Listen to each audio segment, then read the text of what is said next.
بسم الله الرحمن الرحيم. الحمد لله رب العالمين، والصلاة والسلام على أشرف الأنبياء والمرسلين وعلى آله وصحبه أجمعين. اللهم نور قلوبنا شمسك أبدا أبدا برحمتك يا أرحم الراحمين. اللهم افتح علينا فتوح العارفين، واجعل أعمالنا خالصة لوجهك الكريم. اللهم فقهنا في الدين وعلمنا تأويله. اللهم فقهنا في الدين وعلمنا تأويله. اللهم فقهنا في الدين وعلمنا تأويله. اشرح لي صدري ويسر لي أمري واحلل عقدة من لساني يفقهوا قولي. اللهم صل وسلم على سيدنا ومولانا محمد.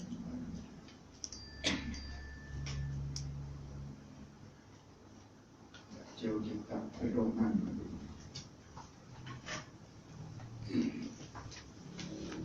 surat 26 baris yang bawah sekali.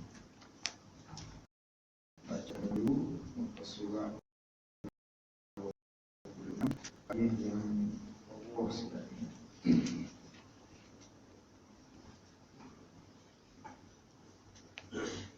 قال المؤلف رحمه الله تعالى: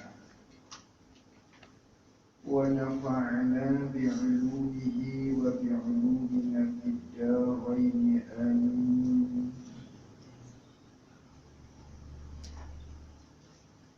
Dan ketahui olehmu bahawa sebab-sebab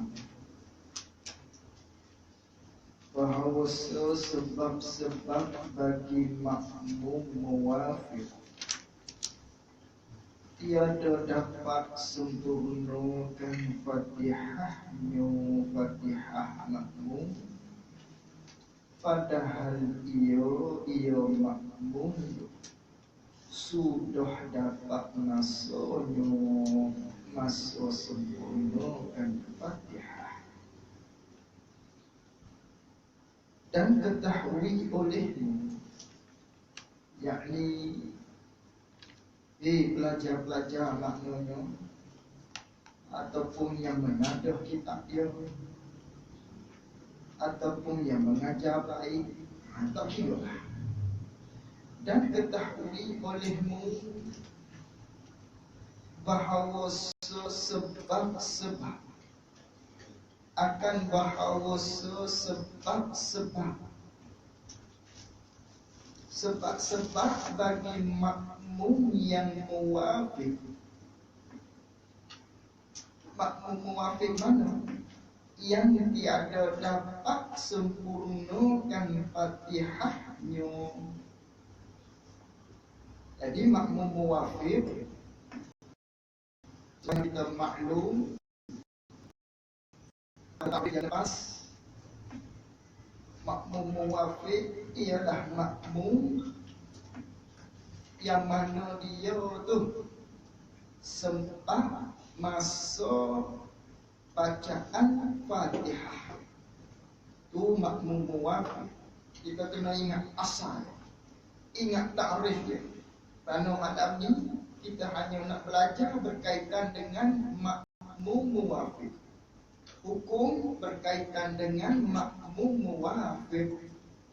Jadi makmum muwafiq ialah makmum yang ada masa untuk baca Fatihah, dia ada. Itu panggil makmum muwafiq. Maknanya mulai daripada angkat takbiratul ihram Mula kita kata Allah, mula daripada situ tu masuk bergerak. Seolah-olah. Sampai bila ukuran dia? Sampailah imam tu rokok. Mula ditakbir kita sebagai makmum yang mengikut ni. Mula kita kata Allah, seolah-olah masuk nak menentukan kita muafiq atau masuk. Sampai bila? Sampailah imam kita tu rokok. Ketika tu celah-celah tu masa untuk baca Fatihah ada ke tidak di kita? Oh, kalaulah makna sempat untuk kita baca Fatihah, maka panggil kita. Adapun tak sempat masa, iaitu makmum mas'ud. Tu jangan kita lupa pada umbi asal kita nak bercakap. Ini makmum muafiq. Dan ketahui olehmu ya talibal ilmi, tahu akan bahawa sebab-sebab bagi makmum muafiq, sifat bagi makmum muafiq yang tiada dapat sempurnakan Fatihahnya. Dia tak sempat nak sempurnakan Fatihah. Sempurna bukan dengan maknanya sempurna Fatihah tu makna apa kita panggil yang lawan bagi tak sempurna baca tu, bukan dengan makna tu. Bukan dengan makna dia ni betul baca Fatihah ni. Kalau sempurna dikata, kalau lawan bagi kata tak cukup tajwid, yang tu wajib ulang yang tu. Contoh dia baca siratal ladzina an'am tak jadi tu wajib ulang kerana an'am alif bukan ain, bukan dapat ain tidak. Alif satu, lepas daripada tu baru ain. Tiba-tiba dia baca ain tu wajib ulang. Ini bukan dengan makna tu ni. Ini tiada dapat sempurna Fatihah dengan makna dia tak sempat nak habis. Itu makna dia tak sempat nak mensudahkan Fatihah. Ini makmum muafiq. Jadi makmum muafiq ni dia tak sempat, dia tak boleh, ataupun bukan dia tak boleh, dia tak dapat nak mensudah. Dia tak dapat nak habis Fatihah dia. Padahal yakni sedangkan ia makmum muafiq ni sudah dapat masa nak sempurna Fatihah, masa nak sudah baca Fatihah tu.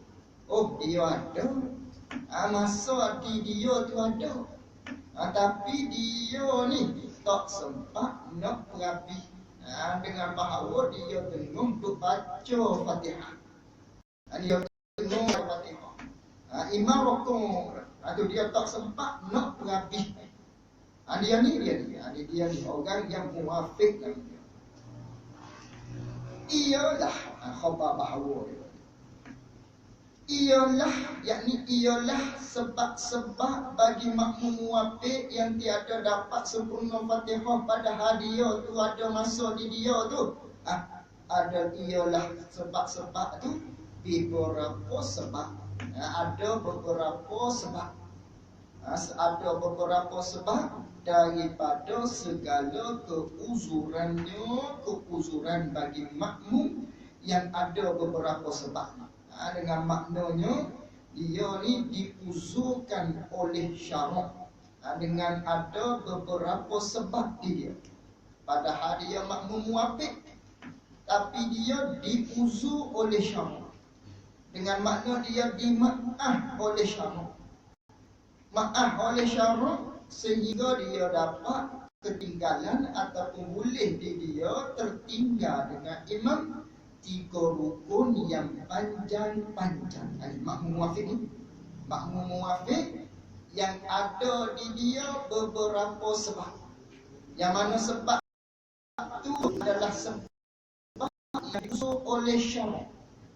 Bila sebab tu masuk dalam kata benda yang diuzur oleh syarak maaf kepada dia, sedangkan dia ni makmum muwafiq, maka di maaf dia tertinggal dengan imam 3 rukun yang panjang-panjang. Mana 3 rukun panjang-panjang? Pada muka surat 25 kita belajar. Dan dikehendaki 3 rukun panjang tu, rokok, sujud pertama dan sujud yang kedua. Makmum muwafiq ada beberapa sebab ni. Di makna dia 3 rukun panjang-panjang ni. Dengan maknanya imam naik rakaat, seterusnya imam berdiri pada qiyam. Ketika tu dia kena pilih. Dia kena pilih dengan maknanya, dia kena pilih sama ada dia nak mufaraqah, nak bercerai daripada imam, ataupun dia nak buat hal masing-masing. Dia nak dia nak bercerai dengan imam, ataupun dia nak ikut imam lagi. Kalau dia nak ikut imam, dia kena duduk dalam qiyam. Lepas tu tak sudah baca tadi rakaat tu kira lama, nanti dia kena tambah rakaat yang lain lepas daripada salam imam. Tiba-tiba tak niat mufaraqah, ataupun dia tidak ikut pada kedudukan imam di mana tempat imam tu berada, lalu tu imam rukuk, batal sembahyang dia. Batal sembahyang dia. Ini makmum muwafiq. Ada sebab-sebab yang mana dia maknanya dimaaf oleh syarak ketinggalan daripada 3 rukun yang panjang-panjang. Keuzuran tu yang lagi akan datang ini. Ini dia nak sebut. Ada berapa? Dalam kitab kita mendatangkan 10 perkara. 10 perkara. 5-nya tidak ada khilaf. 5 lagi ada khilaf ulama. 5 pun tak ada khilaf. Pertama daripada maknanya sebab-sebab daripada makmum muwafiq itu didapatkan dia uzur oleh syarak dengan makna dia dapat ketinggalan, dengan makna dimaaf dia tertinggal dengan imam 3 rukun yang panjang-panjang. Mana? Yang pertama. Yang pertamanya makmum yang lambat membaca. Makmum dia lambat membaca, yakni lambat bacaan dia. Bacaan dia tu lambat. Sebab apa bacaan dia lambat? Kerana lemah kejadian makmum tadi. Makna pacing dia, jenis dia tu maknanya style lambat. Jenis dia, perangai dia, Tuhan cipta kepada dia jenis slow. Apa-apa hal kerja lain pun maknanya tidak bersabit dengan sembahyang saja dia slow. Pergerakan dia slow, buat kerja apa pun slow. Jenis dia tu dah tu. Jenis dia lemah kejadian. Asal dijadi daripada kecil lagi maknanya Tuhan cipta dia begitu dah. Ini jenis lambat kejadian. Lalu tu dia ni, dah dia lambat kejadian, dia lambat baca. Bila lambat baca, tinggallah daripada imam. Imam pun rokok. Sedangkan dia ni makmum muwafiq. Ada masa untuk teluh bacaan Fatihah di dia. Kalau dia Allahu Akbar, sehingga imam rokok tu jaga teluh untuk dia baca Fatihah. Sekira-kira ditilik pada orang pertengahan teluh. Tapi dia tak dare nak baca. Dia tak sempat nak baca. Sebab apa? Jenis dia tu lambat baca. Jenis kejadian dia pacing style lambat. Lalu tu tinggallah dia dengan imam. Sedangkan dia sedang duk baca ni. Dia dimaaf oleh agama kita pada syaraknya, maknanya dia tu dimaaf ketinggalan dengan imam sehingga 3 rukun yang panjang-panjang. Dimaaf dia. Kena sudah kena berhabiskan maknanya bacaan dia yang lambat tadi, sehinggalah walau lepas tu baru dia dimaaf dia. Ini bagi orang yang lambat baca. Sebab apa lambat baca? Jenis style dia. Tak boleh nak express dia. Tak boleh dia. Tak cakap cuba. Tak cakap kodeh, tak boleh. Jenis dia lagi. Ini di makna dia. Tidak, yakni tidak lambat bacaan tu kerana waswah. Kalau waswah lain hukum. Tadi ni kok jenis lemah kejadian asal dah begitu style dia. Adapun yang jenis waswah, dia lambat baca sebabnya maknanya imam rokok dah. Dia lambat. Sebab apa dia lambat? Tak sempat nak mensudah, nak memperhabiskan Fatihah dia. Oh, kerana dia tu jenis waswah. Maka kalau jenis waswah, ada dua hukum. Tengok. Kalaulah seseorang tu jenis dia waswah. Waswas maknanya orang yang mengulang-ulang bacaan pada tempat yang tidak wajib ulang, tu panggil waswah. Maknanya bacaan dia betul dah. Bacaan dia tu betul dah, tapi dia ulang balik. Itu waswah. Adapun bacaan tak betul, waktu wajib ulang. Tadi wajib ulang tu maknanya ni bacaan betul dah. Bila bacaan betul dah, dia pergi ulang. Ni jenis waswah dia panggil. Ni jenis waswah. Dia ni lambat baca kerana waswah. Tiba-tiba tinggal dengan imam. Imam rokok. Lalu tu tengok tilik ada dua hukum. Maknanya hukum yang pertama, kalaulah dia tu waswah, sekira-kira orang tengok kepada dia, dia tu tak boleh dah nak ubati lagi penyakit dia. Penyakit waswah dia ni tak boleh nak berubat dah.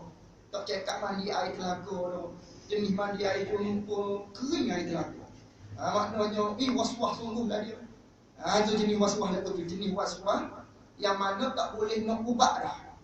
Maka orang yang waswah tak boleh nak ubati lagi ni, orang ni dimaaf sebagaimana lambat kejadian tadi. Dia panggil lemah kejadian juga. Sebab dia waswah pesing. Asalnya tidak pesing juga. Mungkin kerana jahil pada pihak mula-mula, ataupun dia tak mahir selok-belok berkaitan dengan fiqh. Jadilah waswah. Dah jadi waswah, jadi tabiat. Bila jadi tabiat, payah dah nak ubah. Tak boleh dah ubah. Ayah dah dia maknanya nak ubati penyakit dia. Tu siapa hukum gitu? Orang lain tu. Orang lain kata, aku tak cakap ajar dah mu ni, tak cakap basuh dah mu ni, tak boleh. Maknanya dia tak dapat nak ubati. Bila begitu, samalah dengan orang yang lemah kejadian. Dimaaf, 3 rukuk panjang-panjang dulu. Waswah tak boleh nak ubati. Adapun waswah yang orang tengok dia sekira-kira orang kata, mu ni boleh ubat lagi ni. Kalau mula awal nafsumu, mula awal godek syaitan, kerana syaitan nak suruh mu tu batal ibadatmu ni, dia nak tipu daya engkau dalam masalah ibadat. Mu kena lawan. Sekira-kira orang kata dia ni boleh lagi lawan, cuma dia tu malah nak lawan. Orang ni tak dimaaf lagi 3 rukun. Sebaliknya dimaaf dia hanya 2 rukun. Mana 2 rukun? Rukun rokok dan juga iktidal. Dimaaf 2 saja. Rukun panjang satu, rukun pendek saja. Tiba-tiba imam pun turun sujud yang pertama batal. Kalau dia tak niat mufarokoh, ataupun dia maknanya tidak ikut imam dengan makna lagu rakaat tadi, jadi batal. Itu di waswah, yang mana waswah apa tadi? Waswah yang boleh nak ubati. Itu maaf 2 hukum saja. Jadi waswah tu ada 2 lah. Waswah yang tak boleh nak ubati satu, waswah yang boleh diubati dengan makna dia boleh nak lawan nafsu dia tu, tapi dia tu malah sengaja dia tu tak lawan. Maka tu dimaaf 2 rukun sahaja. Itu jadi lambat kejadian dimaaf 3 rukun. Itu satu. Ada di antara sebab-sebab yang diuzur oleh syarak dengan makna di dia ni dimaaf ketinggalan dengan imam 3 rukun yang panjang-panjang, sedangkan dia tu makmum muwafiq. Itu satu. Kedua makmum yang syah. Jangan baca kedua makmum jadi dua orang makmum. Kedua tu nombor. Kedua makmum yang syah. Kedua daripada 10 sebab-sebab yang diuzur oleh syarak tertinggal dengan imam 3 rukun yang panjang-panjang. Kedua, makmum yang syah ia makmum. Makmum yang dia syah. Syah maknanya idrakut tarafaini ala sawa, pendapat di atas dua keputusan yang bersamaan. Itu panggil syah. 50 itu syah. Jadi makmum yang syah ia makmum bila dia syah takluk sebelum rokoknya rokok makmum. Dia syah tu sebelum dia rokok, dan kemudian daripada rokok imam bagi makmum ataupun dan boleh tawawul hak. Padahal dia syok tadi tu sebelum daripada rokok, kemudian yang diselepas daripada rokok imam rokok dah. Imam rokok, dia tak rokok lagi. Duduk dalam qiyam lagi. Tiba-tiba manakala imam rokok datang syok. Datang ragu-ragu dalam hati dia 50. Mungkin terjadi, mungkin terjadi. Sama ada imam tu baca surah panjang ke, ataupun suara dia merdu sangat ke, tak kira lah. Kita galik dengan tiba-tiba imam rokok Allahu Akbar, kita syok. Aku baca ke tak? Aku baca ke tak? Itu wajah dia. Apa ni? Taswir dia. Bagaimana maknanya syok dia tu? Adakah ia makmum yang syok baca Fatihah? Bukan Fathah. Fatihah. Bukan baca Fathah. Kalau baca Fathah, nak baca macam mana Fathah tu bagi hattah. Bagi hattah kalau tak ada huruf, tak boleh baca. Cuba kita tengok di kitab kita tu. Cuba buat. Bagi hattah. Baca. Tak boleh baca, kena ada huruf. Jadi baca Fatihah. Itu makna dia. Itu silap. Adakah ia sudah baca Fatihah ataupun belum? Yang ni belum baca, datang syok di hati. Baca ke doa tadi. Dia waswas. Bukan dia waswas, dia syok.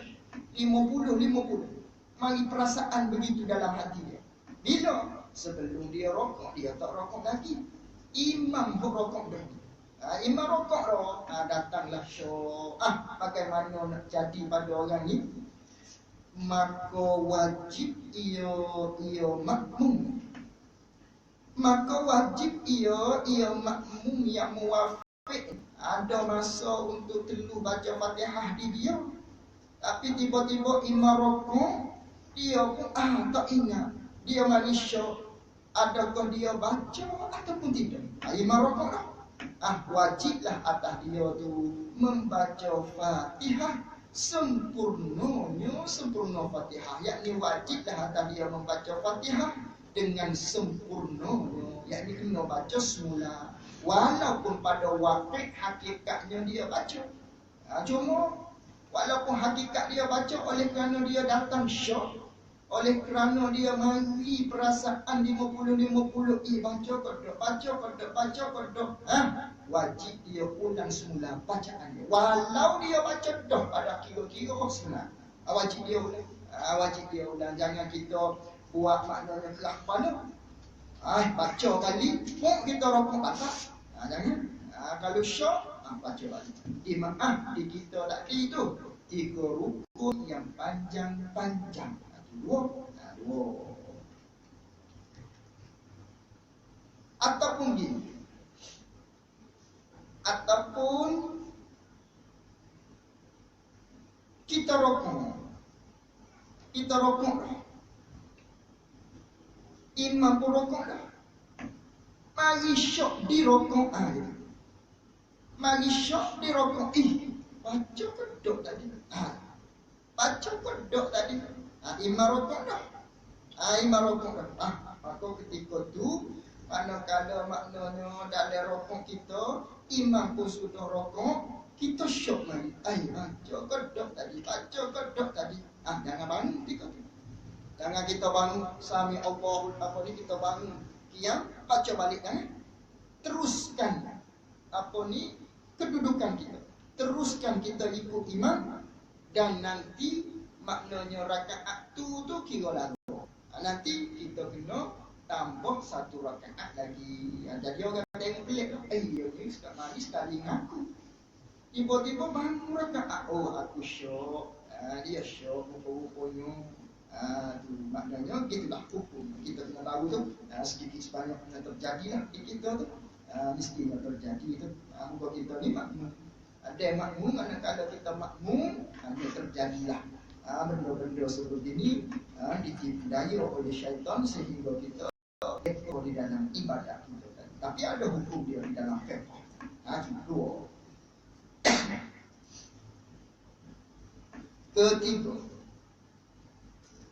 Ketiga makmum itu. Ketiganya daripada sebab-sebab yang mana sebab itu diusulkan oleh syarak, dimaafkan ke atas makmum muwafiq, ketinggalan dengan imam 3 rukun yang panjang-panjang. Ketiga, makmum yang lupa. Makmum yang lupa daripada baca Fatihah. Dia lupa baca Fatihah. Dia lupa tu hingga rokok imam bagi makmum. Dia lupa baca Fatihah sehingga imam tu rokok. Dan yakni wawul ha padahal sebelum lagi ia makmum yang lupa tu rokok. Dia tak rokok lagi. Imam tu rokok. Imam Allahu Akbar. Bila imam Allahu Akbar turun rokok, marilah perasaan dia. Aku tak baca rupa-rupanya. Tadi syok tadi, masalah syok. Baca kedok tadi. Ini lupa tu. Maknanya dia yakin dia tu lupa.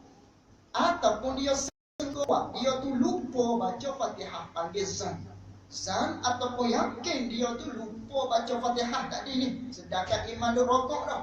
Dan dia tu pula makmum muwafiq. Ketika tu maka teringat dia bahawasanya dia tu, maka teringat bahawasanya ia makmum yang lupa tu belum lagi membaca Fatihah. Maka ketika tu maknanya dia lupa, dia jangan rokok, kena habiskan bacaan dia, ataupun dia kena ulang balik bacaan dia, ataupun dia kena baca lah. Maknanya dah dia lupa, dia yakin dia tak baca, dia kena baca lah Fatihah sehinggalah dia habis dimaaf di dia, sehingga 3 rukun yang panjang-panjang. Itu 3 masalah.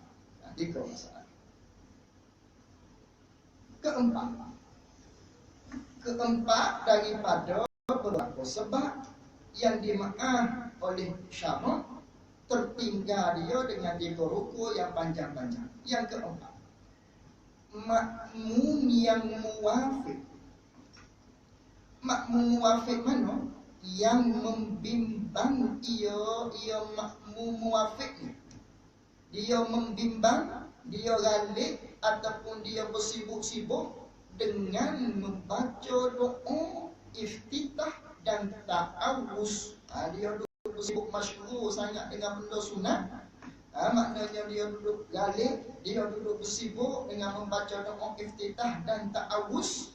Maka rukuk imam bagi makmum yang muwafiq ni, rukuk dahulu daripada dapat ia makmum sempurnakan Fatihah.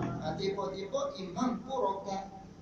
Imam pun rukuk, dia duduk galik dengan baca Fatihah tadi. Dia duduk galik dengan baca doa iftitah. Dia duduk bersibuk dengan a'udzubillah, sehingga lambat bacaan Fatihah dia. Kalau kira-kira kalau buang doa iftitah, kalau kira-kira dibuangkan a'udzubillah, dia tak baca, sempat dia habis ni. Sebab dia makmum muwafiq. Kalau kira-kira sempat.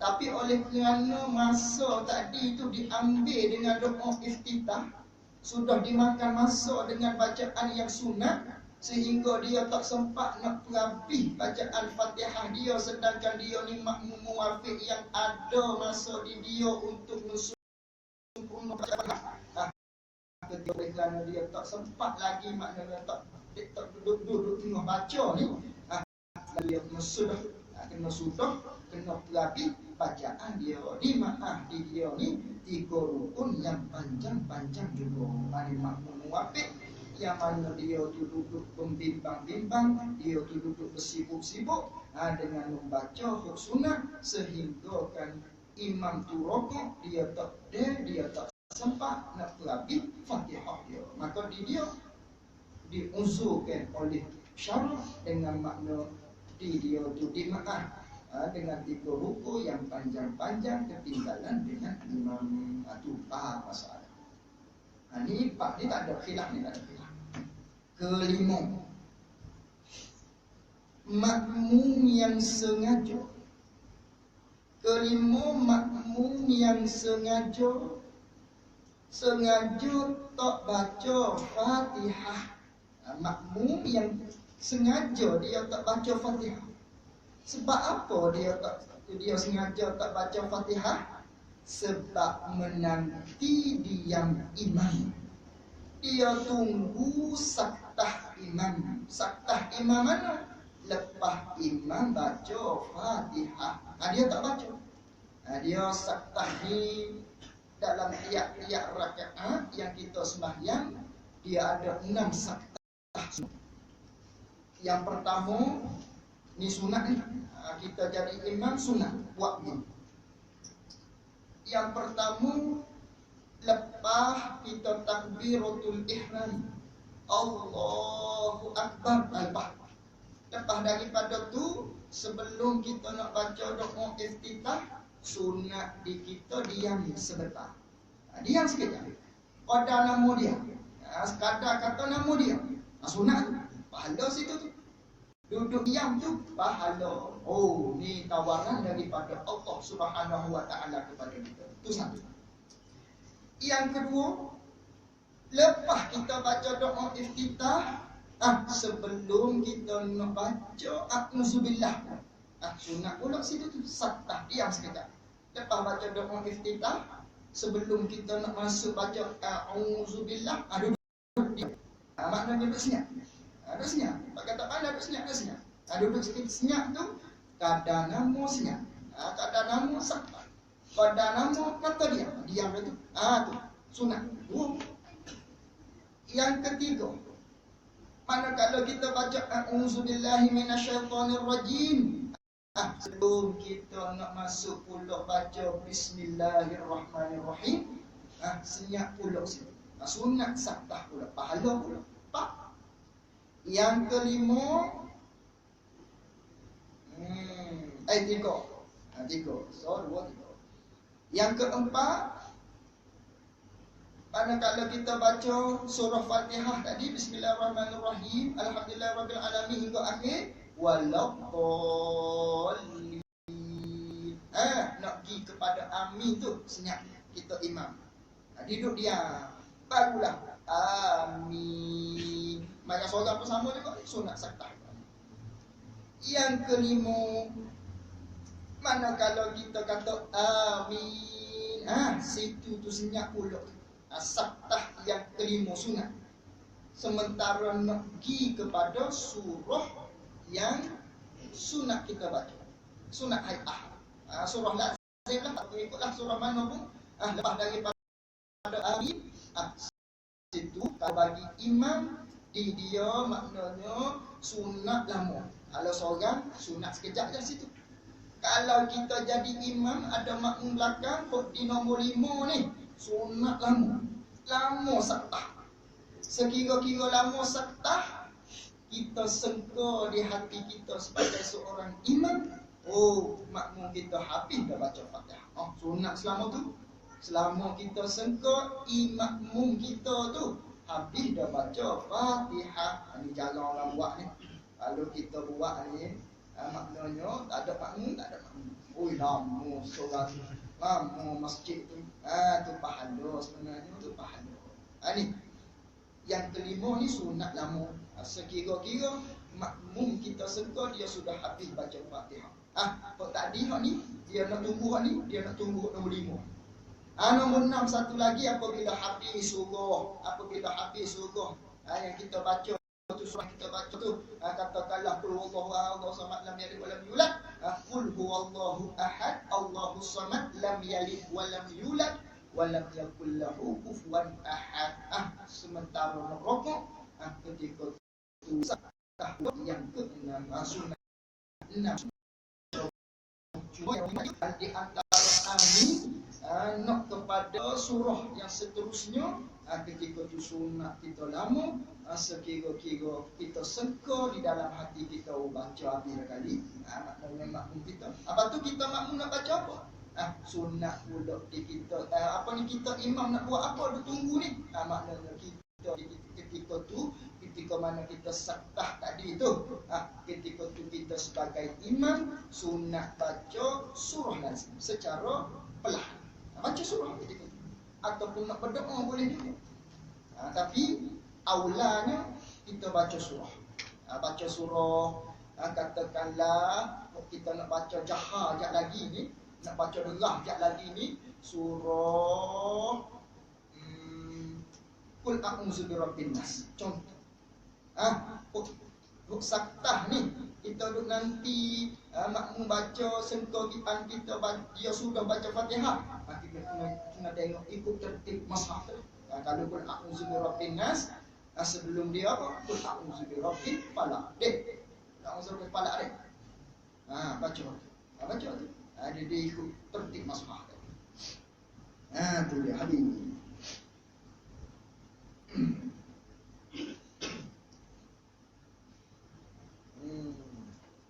Kelima makmum yang sengaja. Kalau qul huwallah sebelum dia baru qul a'udzu. Pegang cara ni tengok. Tengok masalah, tengok orang. Itu ikut tertib tu sunat. Kelima makmum yang sengaja tidak baca Fatihah. Sebab apa dia tak baca Fatihah? Sebab menanti diam.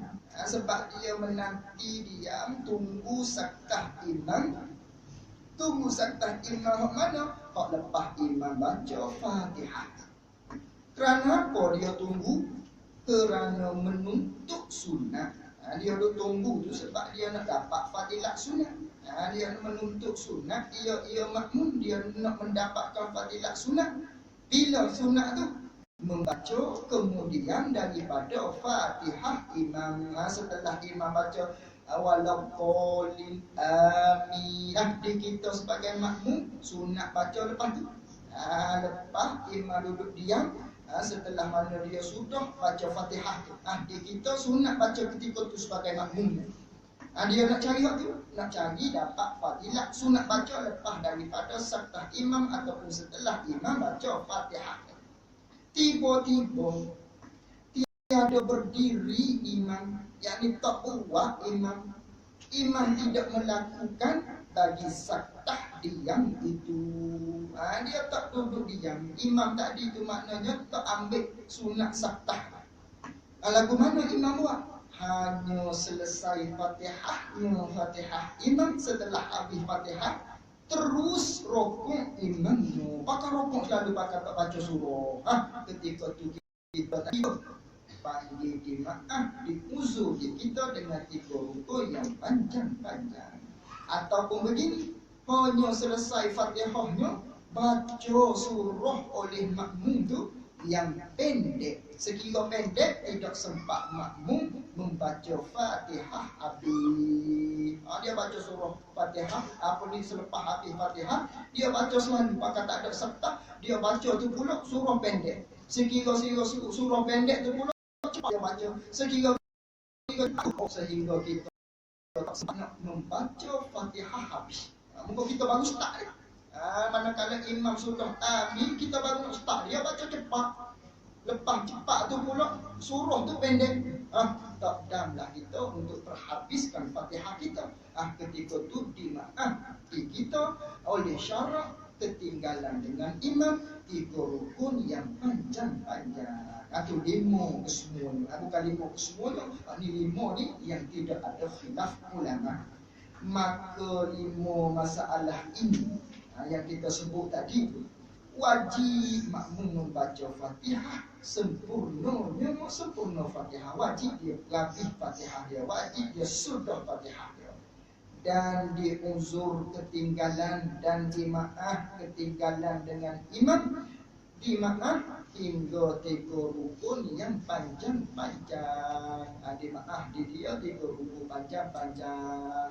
Kata dimaaf di orang 5 masalah ni 3 rukun panjang-panjang tu ittifaq, yang disepakati ulama, tiada khilaf antara ulama mutaakhirin. Tak ada khilaf di kalangan ulama-ulama yang kurun akhir ni. Habis ke-6, makmum yang tidur ia makmum di dalam tasyahud awal, tidur di dalam apa-apa.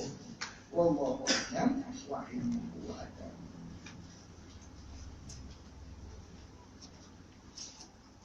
Baca kitab Muhammad. Cukuplah kita habis. Kalau siapa tak ada punya kan. Ini apakah? Muslimah ada muslimah. Muslimah ada kitab Muhammad. Baca tadi ada 2 orang.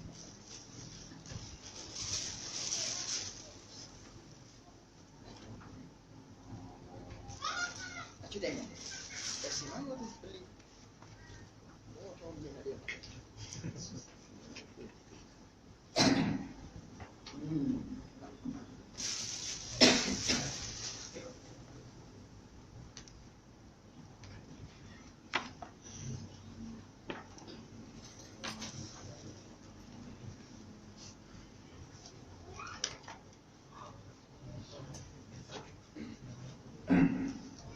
Sebelum kita baca, sebelum kita mulakan pada malam ini, Zakarah mengurusi Muhammad, terlebih dahulu kita sedekahkan bacaan Fatihah khususnya kepada pengarang kita inilah Syekh Abdullah bin Abdul Rahim Al-Faqani rahimahullah ta'ala, dan secara umumnya kepada muslimin muslimat. Al-Fatihah.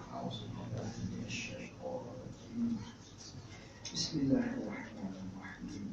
Alhamdulillahirabbil alamin.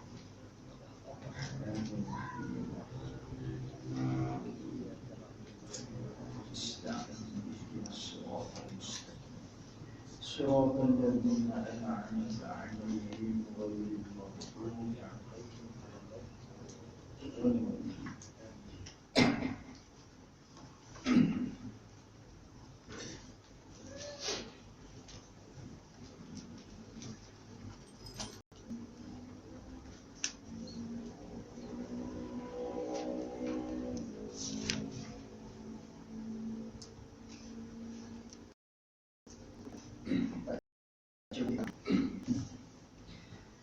Inilah kita. Inilah kita. Mana? Inilah ada di hadapan kita. Inilah kitab yang dinamakan dia kan ini kitab. Dinamu Muhimmah. Nama-nama dengan Muhimmah. Muhimmah maknanya suatu yang amat penting. Benda yang penting dipanggil muhimmah ataupun muhimmatun. Ahamma al-yuhimmu, maknanya perkara yang penting. Itu muhimmah, nama bagi kita. Dia bubuh nama, dia bagi nama tu supaya kita mudah kita nak cari di kedai. Kalau tidak payah. Nak cari kita malam Jumaat. Cerita apa malam Jumaat? Cari kita ayat kita malam Jumaat. Ada muhimmah nama dia. Inilah kita yang dinamakan dia kan ini kita. Nama-nama dengan muhimmah. Muhimmah suatu perkara yang amat penting. Benda yang penting sekali. Benda yang sangat-sangat penting. Itu panggil muhimmah. Jadi tuan kita ni, syekh kita ni letak nama kitab dia ni ialah Muhimmah. Kitab Muhimmah ni pada ilmu hadis Nabi sallallahu alaihi wasallam. Yakni pada membicarakan, pada nak menceritakan tentang ilmu hadis Nabi sallallahu alaihi wasallam. Kitab Muhimmah ni dia ambil daripada hadis Nabi, itu maksud dia. Kitab Muhimmah ni dia ambil, dia petik daripada hadis-hadis Nabi kita sallallahu alaihi wasallam.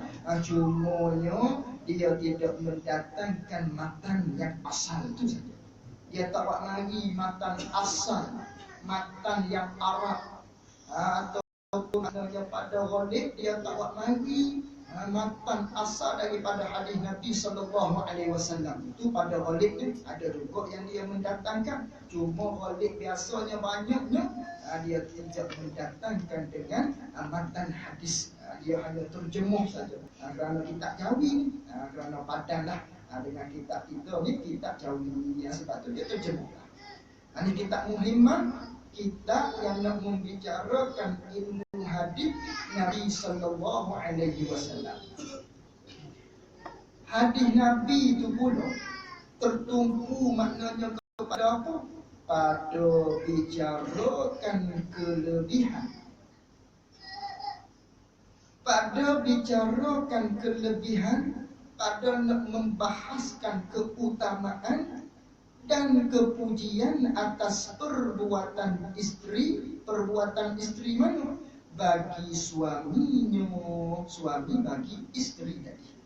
Kitab ni kitab Muhimmah ni nak bicara tentang ilmu hadis, tapi tertumpu hadis yang diambil, diletak muat di dalam kitab Muhimmah ni tertumpu kepada hadis yang membicarakan tentang keutamaan ataupun kelebihan ataupun kepujian Nabi sallallahu alaihi wasallam terhadap perbuatan isteri kepada suami. Ini hadis-hadis dalam kitab Muhimmah. Banyak hadis antara pujian perbuatan ataupun kelakuan isteri kepada suami dia, sehingga kan maknanya bagi suami isteri, bagi isteri yang buat baik, bagi isteri yang melakukan satu perbuatan kepada suami dia tu, sehingga kan Nabi kita sallallahu alaihi wasallam menyatakan mana-mana syurga yang dia nak masuk boleh bang, mana-mana pintu dia nak masuk boleh. Itu pujinya Nabi kita sallallahu alaihi wasallam kepada perempuan yang buat kelakuan yang baik kepada suami. Pilih, lelaki tak dapat lah waktu itu, pilih mana-mana pintu nak masuk dalam syurga.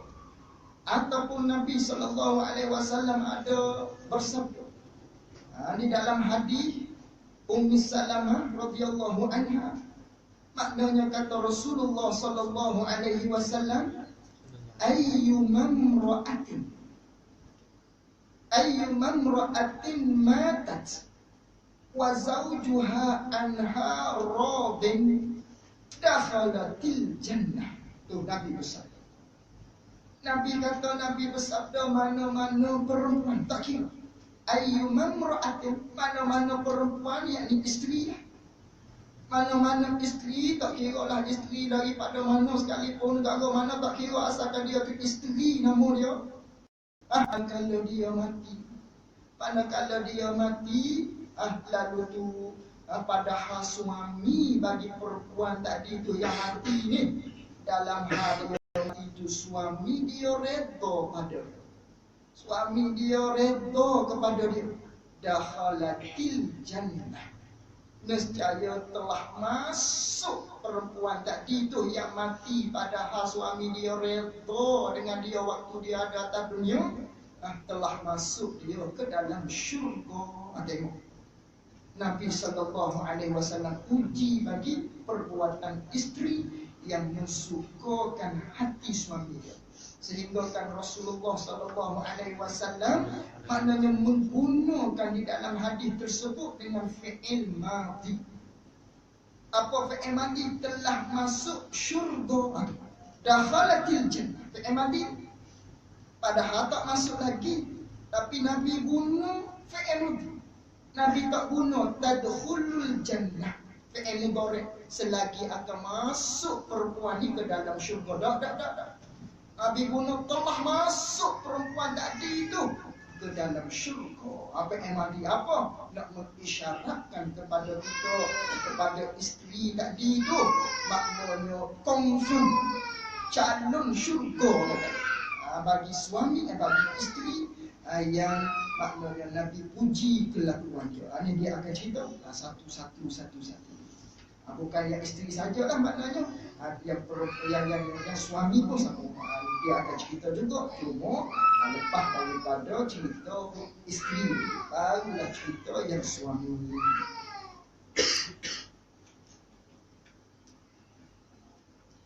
Dan bicarakan segala kecelaan atas pada kata kelebihan.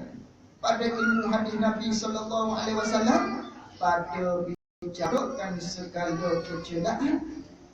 Celah mana? Pada meninggal perbuatan isteri bagi suaminya, dan derhaka isteri bagi suami. Ada hadis-hadis Nabi bercelah kepada perbuatan isteri, tinggalkan kepada suami, derhaka pada suami dia. Maka banyak hadis-hadis daripada Nabi SAW. Karangan siapa tulis kitab Muhimmah ni? Karangan Syekh Abdullah. Nama dia Abdullah Ibni Abdur Rahim. Ayah dia nama Abdur Rahim Al-Fatani. Dia tu asal daripada Fatani. Ghafarallahu lahu walil muslimina, amin. Mudah-mudahan Allah Subhanahu wa taala mengampuni baginya, bagi Syekh Abdullah pengarang kita bin Abdul Rahim inilah, walil muslimin, dan juga mudah-mudahan Allah taala mengampunkan segala dosa-dosa bagi sekalian muslimin wal muslimat juga lah, amin. Itu kitab Muhimmah. Hamish yang di akhir kitab ini. Hamish asalnya tepi itu, tapi hamish yang maksudkan di dalam kitab itu ni yang akhir kitab, hujung sekali setelah habis khatam Muhimmah.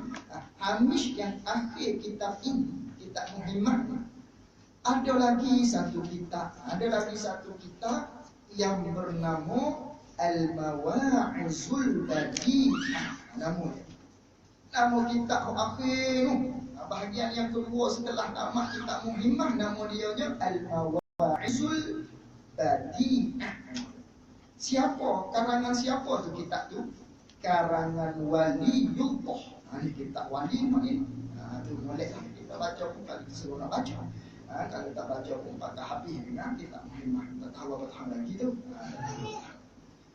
Karangan Waliullah bila niza' bila niza' maknanya tanpa bantahan bagi ulama-ulama yang semasa dengan dia. Itu bila niza'. Nak katanya dia ni waliullah, tanpa bantahan daripada seorang pun daripada kalangan ulama pada zaman dia. Waliullah bila niza', pengarang kita tu ikutan segala ulama yang dahulu. Dia tu pada waktu dia tu ulama-ulama duduk padu pada dia. Dia buat dia tu sebagai ikutan, sebagai rujukan. Tu ulama-ulama dulu. Iaitu waliullah ni Maulana. Ikutan kita Syekh Abdul Rauf, yakni Abdul Rauf bin Ali.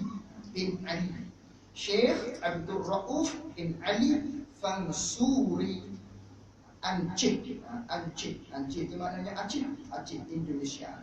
Ini nama dia Syekh Abdul Rauf bin Ali Fansuri. Ali Fansuri itu pun ulama juga ni. Dia ni kerabat Abdul Rauf dengan Hamzah Fansuri. Dia kerabat ni, wali sepupu, itulah keluarga dia. Syekh Abdul Rauf sallallahu waliullah bin Ali Fansuri Aceh, daripada Aceh Indonesia. Kitab kitab Muhammad daripada Fatoni. Kitab ni daripada Aceh, Indonesia. Nafa'anallahu ta'ala, mudah-mudahan memberi manfaat oleh Allah Ta'ala akan kita semua, bi barakatihi, dengan berkatnya, berkat Syekh Abdul Rauf ni seorang wali Allah ni. Mudah-mudahan berkat itu turun kepada kita, wa ulumihi, dan ilmunya turun kepada kita. Amin.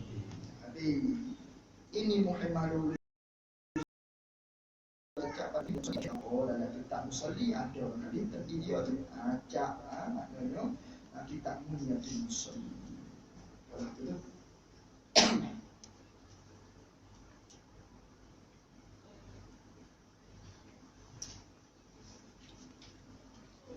Bismillahirrahmanirrahim. Qala al-muallif rahimahullahu ta'ala. Bismillahirrahmanirrahim. Ini tak ada nak syarah ni. Kalau syarah bismillah saja malam. Tak syarah itu. Dengan nama Allah. Allah siapa? Yang amat bermurah. Murah bila? Murah tu bagi segala hamba-Nya yang beriman ataupun yang tidak beriman, sama ada berakal ataupun tidak. Itu bagi segala makhluk tu Rahman. Ar-Rahim pula iaitulah kasih sayang yang Allah Ta'ala tertentu kepada orang yang beriman sahaja di dalam negeri akhirat. Ar-Rahman di atas dunia kepada semua makhluk. Allah Ta'ala murah dah, beri rezeki tak kira, kapir kau tidak ada akal kau, tumbuhan kau binatang tak kira, Allah Ta'ala beri semata. Ada Ar-Rahim, bahagian kepada kita orang yang beriman di dalam negeri akhirat. Allah itu Ar-Rahim, Allah Subhanahu wa Ta'ala. Alhamdulillahi Rabbil Alamin. Wassalatu wassalamu ala Sayyidina Muhammadin Khatami, ataupun Khatimi boleh baca dulu. Khatamin Nabiyyin wal Mursalin. Alhamdulillahi Rabbil Alamin. Segala puji bagi Allah. Puji mana? Puji empat lah. Segala puji bagi Allah tu, semua puji tu tertentu bagi Allah, milik Allah. Allah Ta'ala tu Rabbul, Alhamdulillahi Rabbil Alamin. Allah Ta'ala tu ialah Tuhan bagi sekalian alam, Tuhan bagi sekalian alam. Dialah yang mentadbir sekalian alam. Puji milik dia. Puji yang empat yang kita maklumlah. Wassalatu wassalam, dan bermula selawat dan salam, bermula selawat dan salam ala Sayyidina, turun kedua-duanya selawat dan salam tu turun ke atas Sayyidina, penghulu kita, iaitulah Nabi Muhammad sallallahu alaihi wasallam. Khatamin Nabiyyin ataupun Khatimin Nabiyyin, iaitulah Nabi Muhammad ni ialah penyudah ataupun penutup bagi segala nabi-nabi, wal mursali, dan bagi segala rasul-rasul. Nabi lah penutup dia, Nabi lah nabi yang akhir sekali. Turun selawat dan salam mudah-mudahan kepada Nabi kita sallallahu alaihi wasallam wa ala alihi, dan mudah-mudahan turun juga selawat dan salam tadi itu rahmat daripada Allah dan kesejahteraan tu. Yang pertamanya kepada Nabi kita, yang keduanya turun kedua-dua tadi itu wa ala alihi, kepada alihi, kepada kaum kerabat baginda Nabi kita sallallahu alaihi wasallam, wa sahbihi, dan turun kepada sahabat-sahabat baginda Nabi sallallahu alaihi wasallam ajma'in, keseluruhan daripada pengarang kita ni lah, wassalatu wassalam. Itu di antara maknanya Nabi kita sallallahu alaihi wasallam, hikmah di antara kerana apa pengarang kita memulakan dengan wassalatu wassalam, di antaranya kerana Nabi sallallahu alaihi wasallam bersabda, Man shalla alayya fi kitabi. Siapa-siapa yang berselawat kepada aku, dia berselawat tu fi kitabin, dia berselawat pada kitab, pada tulisannya. Dia tulis maknanya, dia tulis selawat di awal kitab dia. Lam tazilil malaikatu tusalli alaihi. Senantiasalah malaikat tu senantiasa duduk berselawat kepada dia, tak henti-henti duduk berselawat ke atas siapa? Ke atas orang yang tulis selawat pada kitab. Selama mana?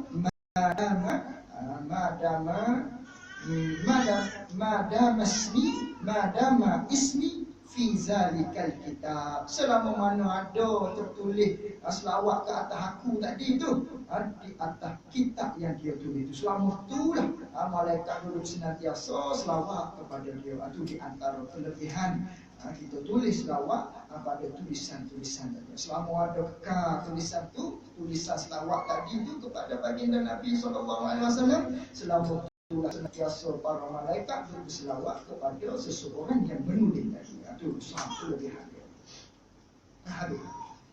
Amma ba'd. Adapun kemudian daripada itu, daripada kata bismillah tadi, basmalah, hamdalah dan juga wassalatu wassalam, selawat salam tu. Adapun kemudian daripada itu, maka inilah suatu muhimmah. Maka inilah tu rujuk kepada perkara-perkara yang hasil di dalam zihin musannif. Itu maksud inilah. Maka inilah terkena kepada tiap-tiap benda lapah-lapah ada di dalam pemikiran musannif ni. Maka inilah suatu muhimmah, suatu perkara yang amat penting, yang ditakuti, yang ditakut ataupun yang nak menggerungkan. Satu perkara yang penting, yang mana nak menggerungkan, yang nak memberi amaran atas tiap-tiap perempuan. Perempuan mana? Perempuan yang bersuami, yakni perempuan yang ada suami. Ini kitab dia ni ada dalam mikir otak dia sekarang ni, seolah-olahnya tak tulis lagi. Ialah satu perkara yang sangat penting, yang mana nak menggerung, nak targhib, nak beri amaran kepada perempuan-perempuan yang ada suami. Iaitu suatu muhimmah yang nak menggerungkan ke atas para perempuan yang ada suami, isteri ni lah maknanya. Iaitu mengerjakan pekerjaan, sama ada dia buat pekerjaan tu dengan perbuatan dia, ataupun dengan tingkah laku dia, ataupun dengan perkataan dia, ataupun dengan penglihatan dia, ataupun dengan kaki dia, dengan tangan dia, tak kira. Atau mengerjakan pekerjaan, masuklah tu. Iaitu suatu perkara yang nak menggerungkan ke atas perempuan yang ada suami ni. Iaitulah mengerjakan pekerjaan. Dia buat satu-satu perbuatan tingkah laku, perkataan yang tak kira, yang jadi derhaka akan suaminya, suami bagi perempuan. Ini suatu muhimmah, suatu perkara yang penting. Dia nak nasihat kepada kita, kepada yang bergelar suami isteri lah. Kalau suami maknanya yang belajar dia mengaji, dia ajar isteri dia supaya apa? Supaya dia tidak buat satu pekerjaan yang jadi derhaka dia kepada suami. Sebab ramai yang tak tahu. Dia ingat kau derhaka pada suami ni kena taekwondo dulu, kena jerit suami dulu. Sama ada sikit tu pun panggil derhaka juga. Bila derhaka, banyaklah ancaman-ancaman dia kepada seorang perempuan yang bergelar suami tadi.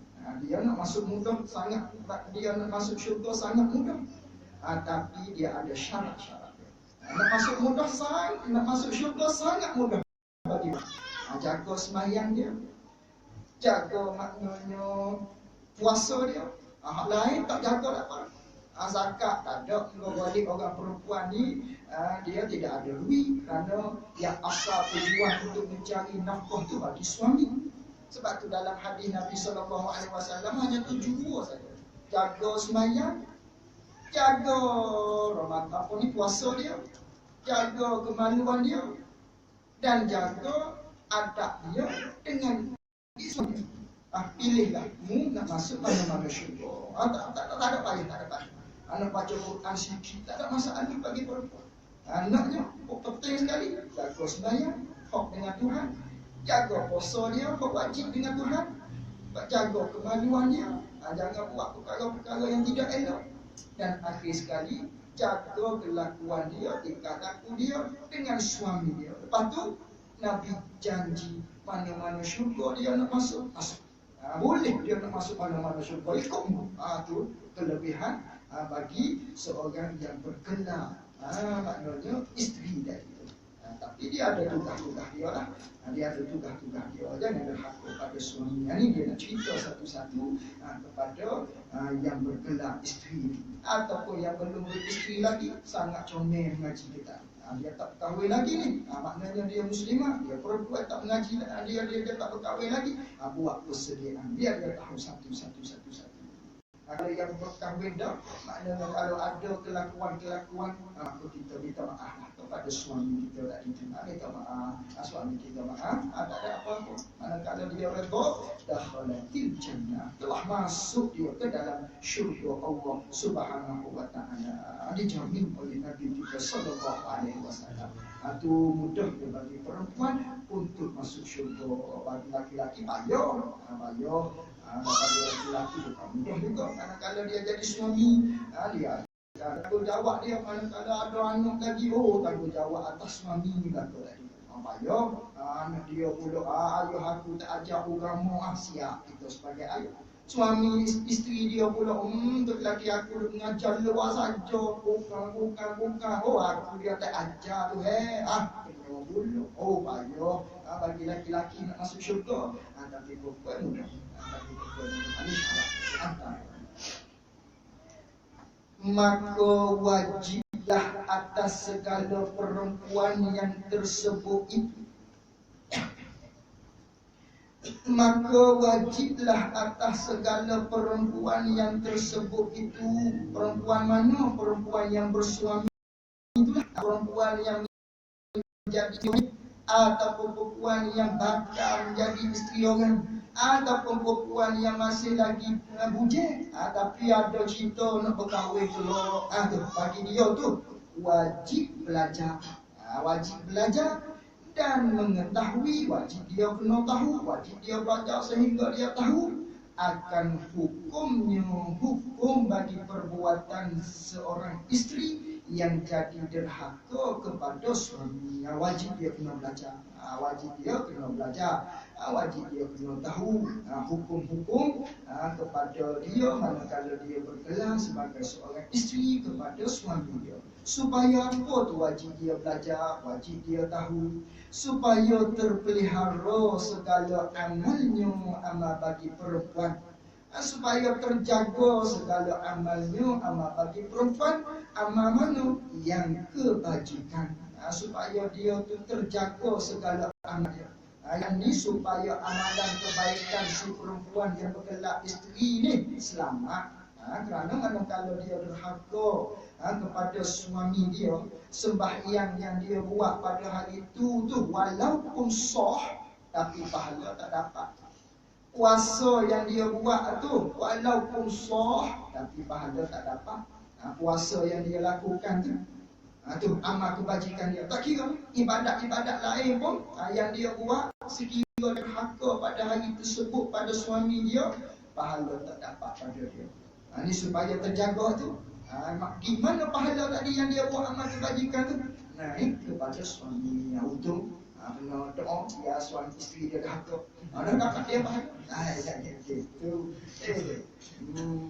Naik pada suami tadi. Pahala tadi. Walaupun sah dia buat. Itu wajib dia belajar sehingga dia tahu hukum tadi supaya terjaga segala anak baik kebajikan yang dia lakukan supaya dapat pahala, supaya memperolehi pahala daripada Allah Ta'ala.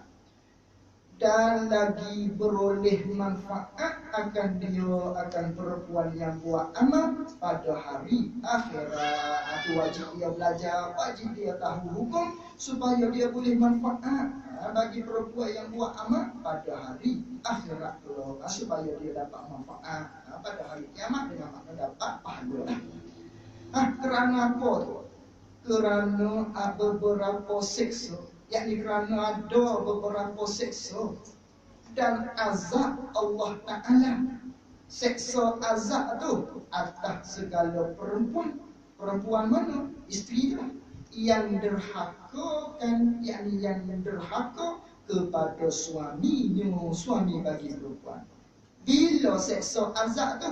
Di dalam dunia ini. Ada beberapa seksa di dalam dunia. Ada beberapa azab kepada perempuan di dalam dunia ni. Mana? Di antaranya disumpah laknat oleh malaikat, disumpah laknat oleh tiap-tiap benda yang lalu di sekeliling dia. Atau di antara maknanya yang seksa ataupun azab Allah Ta'ala kepada perempuan yang derhaka pada suami dia di dunia. Pada esok harinya ada dan mudah-mudahan. Dan pada esok harinya, yakni akhirat lah, sangat menyesal, yakni dengan sehabis-habis sesal atas segala perempuan yang tersebut itu, yakni atas perempuan yang derhaka kepada suami dia. Dan itu maknanya tak berguna lagi lah dia menyesal. Kalau sekalipun kalau berada di akhirat, bukan lagi masa untuk menyesal. Waktu menyesal di atas dunia. Bila mati, habis dah. Itu menyesal tu tak ada. Itu taubat tu tak ada. Bila tak ada, kembali pada akhirat, menyesal sungguh dia. Menyesal dengan sehabis-habis menyesal. Sebab apa? Sebab dia derhaka kepada suami dia tadi. Kerana itulah Nabi kita sallallahu alaihi wasallam di dalam peristiwa Mi'raj, manakala Nabi sallallahu alaihi wasallam melihat ke dalam syurga, di dalam neraka, Nabi lihat aksar, maknanya aksar ahliha, yang paling banyak daripada penghuni neraka tadi itu ialah perempuan, kata Rasulullah sallallahu alaihi wasallam. Di antara sebab tadi kerana derhaka pada suami, banyak lagi lah tu di antaranya tak tutup aurat, mulut tak jaga, banyak perkara lah di antara perkara-perkara yang menyebabkan ramai wanita masuk ke dalam syurga, masuk ke dalam neraka. Sungguh pun begitu, nak masuk syurga mudah, tapi ramai masuk neraka. Sebab tadi nafsu dia, nafsu perempuan tadi. Nafsu dia, walah tawaran daripada Allah bagi perempuan ni mudah sangat untuk masuk syurga. Tapi kerana nafsu tadi dia tak lawan, kerana nafsu tadi itu ikut semasa dan sebagainya, tidak up to date dan sebagainya, tertewah dia dengan nafsu. Ketika itu maka masuklah dia ke dalam neraka Allah Subhanahu wa Ta'ala. Sebab itu kita kena ada penting. Walaupun kita tak boleh amal semua sekalipun di dalam kitab ni, tapi kita ada penting dia. Kita tahu, mudah-mudahan dengan kita tahu, kita menyesal, kita minta maaf dengan suami kita dan sebagainya. Kerana kita ada penting dia, ada penting dia, ada penting, ada penjaga dia. Ilmu lah penjaga dia. Sebab itu penting sangat. Maknanya kita berada di dalam majlis ilmu tadi. Habis. Maka tiada berguna, maka tiada berguna lagi lah oleh sesalnya sesal perempuan dan duka cita perempuan pada waktu itu. Tak ada guna lagi dah sesalan dia. Ada duduk sedih tadi itu, tak ada guna lagi. Pada waktu itu, pada waktu kembali pada akhirat, tak ada guna. Artinya ketahui olehmu bahawa sesungguhnya derhaka kepada perempuan, derhaka perempuan akan suaminya itu telah memberi fatwa oleh beberapa ulama, iaitulah setengah daripada dosa yang amat besar. Derhaka ni dosa besar, bukan dosa kecil tu. Tali muka pada suami dosa besar tu. Seumpama satu tarah dengan zina, seumpama satu tarah dengan apa lagi, minum alkohol, setarah lah. Ini setengah daripadanya. Kita akan baca nantilah, insyaAllah. Wallahu a'lam sebagai maknanya pembuka bicara kita pada malam. Wallahu a'lam wa ilmuhu wa a'lam.